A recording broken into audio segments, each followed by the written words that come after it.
Si l'on en croit les experts, Monaco est en train de devenir un nouveau carrefour pour le marché de l'art.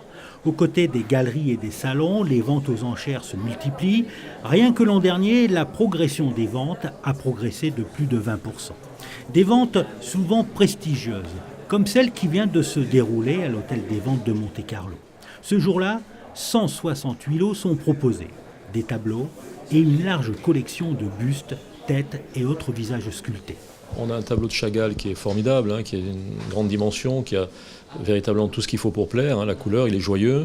Donc évidemment, c'est qu'un artiste qui, dans notre région, a une signification plus importante encore puisqu'il y a séjourné. Mais il y a beaucoup de tableaux et de sculptures qui méritent une attention particulière. On a ce bronze de Guyot, et qui est une fonte ancienne des années 30, qui représente cette panthère bondissante. Vous avez tout un ensemble de tableaux d'Atlan, cette très jolie mise sur table de Rouget de Renoir. Vous voyez quelques noms emblématiques, avec des tableaux qui n'ont jamais été présentés sur le marché. Et ce tableau sera adjugé un peu plus tard 68 000 €. Alors adjugé 68 000 €. Autre pièce exceptionnelle, cette tête de cheval sculptée dans l'ivoire, datée de 330 avant Jésus-Christ, estimée entre 80 000 et 120 000 €, cette pièce sera adjugée 170 000 €. Ça n'existe pas. On n'a jamais vu ça sur le marché.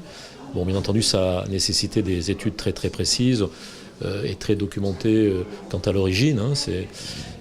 Et ça a suscité beaucoup d'intérêt international. Énormément d'amateurs sont venus ces derniers jours, de tous les pays du monde, je dirais, y compris les États-Unis. Dans la salle, beaucoup de messieurs, de tempes grises, mais aussi des plus jeunes.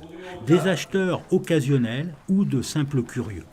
Le marché de l'art a beaucoup bougé, le mode opératoire est totalement différent de ce qui se passait auparavant.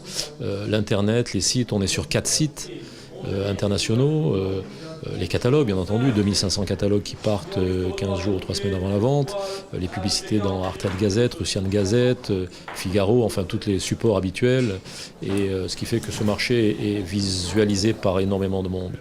Et la clientèle est souvent exigeante. Les maisons de vente doivent donc la surprendre avec des objets inédits et exceptionnels. Au total, près de 90% des lots mis aux enchères ce jour-là ont trouvé preneur.